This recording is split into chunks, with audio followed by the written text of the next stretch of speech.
ಈ ದೈವದ ಕಥೆ ಮಾಡ್ತಾ ಇರೋದಕ್ಕೂ ಆ ರೀತಿಯ ಘಟನೆಗಳು ಕನೆಕ್ಟ್ ಮಾಡಿ ಮಾತಾಡೋದು ಸಂಬಂಧನೇ ಇಲ್ಲ. ಅದಕ್ಕೆ ಅದೇ ಆ ನರೇಟಿವ್ ಹೇಳಿದವ್ರು ನಾನು ಮೊನ್ನೆ ಹೇಳಿದ್ದು. ಅಂದ್ರೆ ಅದ್ರ ಜೊತೆಗೆ ನೀವು ಬೇರೆ ಹೇಳ್ಬಿಟ್ರಿ 4-5 ಸಲ ನಾನು ನನಗೆ ರಿಸ್ಕ್ ಇತ್ತು ಲೈಫಲ್ಲಿ. ಯಾವ ರಸ್ತೆ ಮೇಲೆ ನಡ್ಕೊಂಡು ಹೋಗ್ಬೇಕಾದ್ರೆ ಯಾವ್ದೋ ಬಸ್ ಹೊಡ್ಕೊಂಡು ಹೋಗ್ಬಿಡುತ್ತೆ, ಏನ್ ಮಾಡೋಕ್ಕಾಗತ್ತೆ? ಲೈಫೇ ಹಂಗಿದೆ. ತಲೆ ಮೇಲೆ ಏನೋ ಬಿದ್ದು ಏನೋ ಆಗುತ್ತೆ, ಏನ್ ಮಾಡೋಕ್ಕಾಗತ್ತೆ? ಗೇಟ್ ಬೀಳುತ್ತೆ, ಏನೇನೋ ಆಗುತ್ತೆ ಲೈಫಲ್ಲಿ. ಮನುಷ್ಯನಿಗೆ ನೀರ ಮೇಲಿನ ಗುಳ್ಳಿ ಅಂತ ಸುಮ್ಮನೆ ಹೇಳಲ್ಲ, ಆಯ್ತಾ? ಸೊ ಅದೆಲ್ಲವನ್ನು ನಾವು ಇದು ಮಾಡ್ಕೊಂಡು ಹೋಗೋಕ್ಕಾಗಲ್ಲ. ಅಂಥದ್ರಲ್ಲಿ ನನಗೊಂದು ಫೀಲಿಂಗ್ ಏನಂತಂದರೆ, ಅಷ್ಟೆಲ್ಲ ಇದ್ದಾಗಲೂ ನನಗೊಂದು ಏನೋ ಪ್ರೊಟೆಕ್ಷನ್ ಕಾಣಿಸ್ತಿತ್ತು ನನಗೆ. ನನ್ನ ಟೀಮ್ ಅವ್ರಿಗೆ ಅಷ್ಟು ರಿಸ್ಕ್ ತೊಗೊಂಡು ನಾವು ಕೆಲಸ ಮಾಡ್ತಿದ್ವಿ, ಅಷ್ಟು ಹಗಲು ರಾತ್ರಿ ಕೆಲಸ ಮಾಡ್ತಿದ್ವಿ. ಸೊ ಆಗ ಏನೂ ನಮಗೆ ಇದಾಗಲ್ಲ, ಒಂದು ಪ್ರೊಟೆಕ್ಷನ್ ಸಿಗುತ್ತೆ ಅಂತಂದರೆ. ಸ್ವಾಭಾವಿಕವಾಗಿ ಮನುಷ್ಯನ ಸಾವು ಅವನ ಕುಟುಂಬದವರಿಗೆ ತುಂಬ ದುಃಖವನ್ನು ಕೊಡುವಂಥದ್ದು, ಅವನ ಸ್ನೇಹಿತರ ಬಳಗಕ್ಕೆ. ಅದನ್ನಿಟ್ಟು ಇನ್ಯಾವುದೇ ವಿಚಾರದಲ್ಲಿ ಅಸೋಸಿಯೇಟ್ ಮಾಡ್ಕೊಂಡು ಅದನ್ನ ಏನೋ ಒಂದು ಇದು ನೋಡುವಂಥದ್ದು ಆಗಬಾರ್ದು. ನಾವು ಏನು ಮಾಡಬೇಕು, ನಮ್ಮ ಕೈಯಲ್ಲಿ ಸಾಧ್ಯ ಆದರೆ ಮನೆಯವ್ರಿಗೆ ಒಂದು ಸಾಂತ್ವನ ಹೇಳ್ಬೋದು, ಅಥವಾ ನಮ್ಮ ಕೈಯಿಂದ ಏನು ಮಾಡೋಕ್ಕೆ ಸಾಧ್ಯ ಅದು ನೋಡ್ಬೇಕು ನಾವು. ಅದು ಬಿಟ್ಬಿಟ್ಟು ನಾವು ಎಲ್ಲದಕ್ಕೂ ರಿಯಾಕ್ಟ್ ಮಾಡ್ತಾ ಹೋದ್ರೆ ನಮ್ಗೆ ಅದೇ ಉದ್ಯೋಗ ಆಗೋಗುತ್ತೆ. ಅಬ್ಸಲ್ಯೂಟ್ಲಿ. ನಾವು ಬೇರೆ ಏನು ಮಾಡೋಕ್ಕಾಗಲ್ಲ. 5 ವರ್ಷದಿಂದ ಡೇ 1 ನೀವು ಬರೆಯೋಕ್ಕೆ ಕೂತ್ಕೊಂಡ್ರಲ್ಲ ಕಾಂತಾರ ಚಾಪ್ಟರ್ 1, ಆವಾಗ ನಿಮ್ಮ ತಲೆಯಲ್ಲಿ ಒಂದು ಕಲ್ಪನೆ ಇರುತ್ತೆ. ಇವತ್ತು ಕೂತ್ಕೊಂಡು ನೋಡ್ತೀರಿ, ಅದು ತಲೆಯಲ್ಲಿ ಇದ್ದಿದ್ದು ಎಕ್ಸಾಕ್ಟಾಗಿ ಆನ್ ಸ್ಕ್ರೀನ್ ಬಂದಿದೆ ಅನ್ಸುತ್ತಾ? ಅಂದರೆ ಯಾವತ್ತೂ ನಾವು ಇಮ್ಯಾಜಿನ್ ಮಾಡ್ತೀವಲ್ವ, ಮೋಸ್ಟ್ ಆಫ್ ದ ಟೈಮ್ ಅದಕ್ಕಿಂತ ಬೆಟರೇ ಆಗ್ತಾ ಹೋಗುತ್ತೆ ಬಿಕಾಸ್ ಆಫ್ ದ ಕೊಲಾಬ್ರೇಷನ್ಸ್.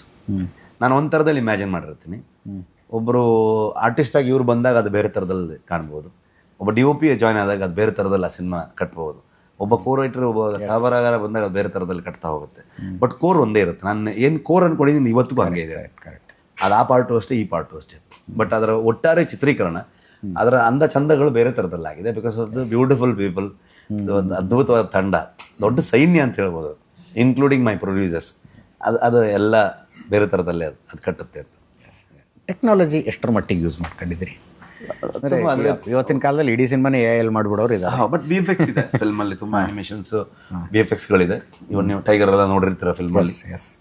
ತುಂಬ ಅದ್ಭುತವಾದಂಥ MPC ಅಂತ ಒಂದು ಕಂಪನಿ ಮಾಡಿರೋದು. 28 ಕಂಪನಿಗಳು ಆಲ್ ಓವರ್ ಇಂಡಿಯಾ, ತುಂಬ ರೆಪ್ಯೂಟೆಡ್ ಕಂಪನಿಗಳು ಕೆಲಸ ಮಾಡಿದ್ದಾರೆ ಇದಕ್ಕೆ. ಸೊ ತುಂಬ ಪೋರ್ಷನ್ಸ್ಗಳಿದ್ದು ನಮಗೆ, ಅನಿಮೇಷನ್ಸು, VFX ಈ ಥರದ್ದೆಲ್ಲ ಇರೋಂಥದ್ದು. ಸೊ ಟೆಕ್ನಾಲಜಿ ಒಂದೊಂದು ಬೆಸ್ಟ್ ಕ್ಯಾಮ್ರಾಗಳು, ಲೈಟ್ ಇಕ್ವಿಪ್ಮೆಂಟ್ಗಳಾಗ್ಬೋದು, ಎಲ್ಲವನ್ನು ನಾವು ಯೂಸ್ ಮಾಡಿಕೊಂಡು ಶೂಟ್ ಮಾಡಿದ್ವಿ. ಬೆಸ್ಟ್ ಆಫ್ ದ ಬೆಸ್ಟ್ ಎಕ್ವಿಪ್ಮೆಂಟ್ಗಳನ್ನು ಯೂಸ್ ಮಾಡ್ಕೊಂಡು ಶೂಟ್ ಮಾಡಿದ್ವಿ. ಅದಕ್ಕೆ ಯಾವುದಕ್ಕೂ ನಮಗೆ ಏನು ರೆಸ್ಟ್ರಿಕ್ಷನ್ಸ್ ಇರಲಿಲ್ಲ. ತುಂಬ ದೊಡ್ಡ ಸಪೋರ್ಟ್ ಇತ್ತು ಅದು ಪ್ರೊಡಕ್ಷನ್ ಹೌಸಿಂದ. ಅರವಿಂದ್ ಆಗ್ಬೋದು, ಪ್ರಗತಿ, ನಮ್ಮ ಪ್ರೊಡಕ್ಷನ್ ಡಿಸೈನರು, ಅಜ್ಜು, ಇವರೆಲ್ಲರೂ ನಮ್ಮ ಸಿನಿಮಾದ ಪಿಲ್ಲರ್ಸ್ ಅಂತ. ಮತ್ತು ಹಂಗಾರೆ ಹೊಂಬಳೆ ಏನು ಅಂತಂದರೆ ಅವ್ರ ಜಾಗದಲ್ಲಿ ಬಿಲ್ಡಿಂಗ್ ಕಟ್ಟಿದ್ದು ನಾವು ಆ ಥರದಲ್ಲಿ.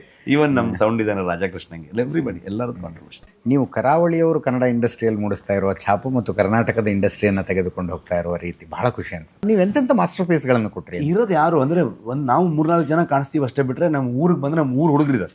ನಮ್ಮ ಕೆರಾಡಿ, ಬೆಳ್ಳಾಳ ಹುಡುಗರು, ಈ ಥರ ನಮ್ಮ ಊರು, ನಾವು ಚಿಕ್ಕ ವಯಸ್ಸಿನ ಕ್ರಿಕೆಟ್ ಆಡ್ಕೊಂಡು ಬಂದಿರೋ ಹುಡುಗರು.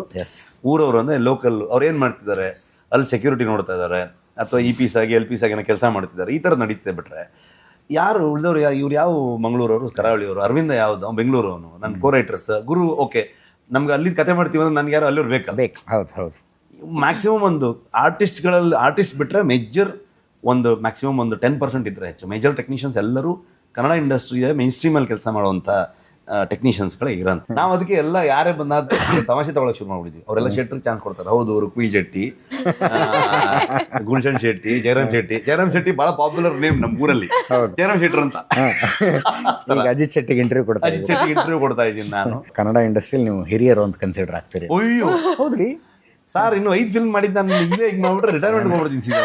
ಹೇಗೆ ಇದು ನಾನು ನೋಡಿದ್ದೀನಿ. ನೆಕ್ಸ್ಟ್ ಫುಲ್ ಯಂಗ್ ಬಾಯ್ ಥರ ಏನೋ ಒಂದು ಫಿಲ್ಮ್ ಕೊಡ್ತೀನಿ ನೋಡಿ, ಡೈರೆಕ್ಟರ್ ಆಗಿ, ಆಕ್ಟರ್ ಆಗಿ. ಫಿಲಮ್ ದೃಷ್ಟಿಯಿಂದ ಅಲ್ಲ, ಎಕ್ಸ್ಪೀರಿಯನ್ಸ್ ದೃಷ್ಟಿಯಿಂದ ಹೊಸ ಹುಡುಗರು ಮಾಡ್ತಾ ಇರೋ ಪ್ರಯತ್ನಗಳು ಏನು ಅನ್ಸುತ್ತೆ? ನಾನೇ ಹೊಸಬ, ಇನ್ನು ಅವ್ರಿಗೆ ಏನು ಹೇಳಿ ಅಲ್ಲ. ಅಂದರೆ ನಾನು ಜಸ್ಟ್ 5 ಫಿಲ್ಮ್ ಮಾಡಿದ್ದೀನಿ ಅಷ್ಟೇ ಸರ್. ನನಗೆ ಅಲ್ಲ, ನೀವುಗಳು ಇನ್ನೇನಕ್ಕೂ ಒಂದು ಪ್ರೇರಣೆ ಕೊಡ್ತಾ ಇದ್ದೀರಿ. ನಿಮಗೆ ಒಂದು ತಂಡ ಕಟ್ಟಬೇಕು. ತಂಡ ತುಂಬ ಇಂಪಾರ್ಟೆಂಟ್ ಆಗುತ್ತೆ. ಆ ತಂಡದಲ್ಲಿ ನಿಮ್ಗೊಂದು ದೊಡ್ಡ ಶೋಲ್ಡರ್ ಆಗಿ ನಿಮ್ಮ ಜೊತೆಗೆ ನಿಲ್ಲೋರು ಬೇಕು. ಒಬ್ಬರಿಂದ ಫಿಲ್ಮ್ ಆಗಲ್ಲ ಯಾವತ್ತು. ಕರೆಕ್ಟ್. ಅಲ್ಲ, ಫಿಲ್ಮಲ್ಲಿ ಯಾವ ಕೆಲಸನೂ ಆಗಲ್ಲ. ಸೊ ನೀವು ಆ ಯಶಸ್ಸು ನಿಮ್ಮ ಇಡೀ ತಂಡಕ್ಕೆ ಸೇರುತ್ತೆ. ಅವಾಗ ನಿಮ್ಮ ಇಡೀ ಸ್ಟ್ರಗಲ್ಲು ನಿಮ್ಮ ಇಡೀ ತಂಡ ಸೇರ್ಕೊಂಡು ಮಾಡುತ್ತೆ. ಆ ಕೆಲಸನೂ ನಿಮ್ಮ ಇಡೀ ತಂಡಕ್ಕೆ ಹೋಗುತ್ತೆ. ಅವಾಗ ಅಷ್ಟೇ ಎಲ್ಲರದ್ದು ಒಂದು ಪಾಸಿಟಿವ್ ವೈಬ್ ಸೇರ್ಕೊಂಡಾಗ ನಿಮ್ಗೆ ಅದು ಅಲ್ಲಿ ಬೇರೆನೇ ಏನೋ ಒಂದು ಆಗಕ್ಕೆ ಸಾಧ್ಯತೆ ಇದೆ ಅಂತ ಅನ್ಕೊಳ್ತೀನಿ. ಈ ಪ್ರೊಸೆಸ್ನಲ್ಲಿ ನೀವು ನ್ಯಾಷನಲ್ ಅವಾರ್ಡು ಸರಿಯಾಗಿ ಸೆಲೆಬ್ರೇಟ್ ಮಾಡಿ ತಗೊಂಡೋಗಲ್ಲಿ ಮನೇಲಿ ಇಟ್ಬಿಟ್ಟು ಶೂಟಿಂಗ್ ಹೋಗಿರುತ್ತೆ ಅಲ್ವಾ? ತುಂಬಾ ಕಷ್ಟದ ದಿನಗಳಲ್ಲಿ ದೇವರೇ ಹೆಂಗ್ ಕೆಲಸ ಕೊಡೋದ್ರೆ ಕೆರ್ಕೊಳಕ್ ದೇವ್ರು ಈ ಪರಿ ಕೇಳಿಸ್ಕೊತಾನೆ. ಸಮ್ ಟೈಮ್ಸ್ ಹಂಗಾಗ್ಬಿಡುತ್ತೆ ಅನ್ಸುತ್ತೆ ಮೋಸ್ಟ್ಲಿ ಅಲ್ವಾ?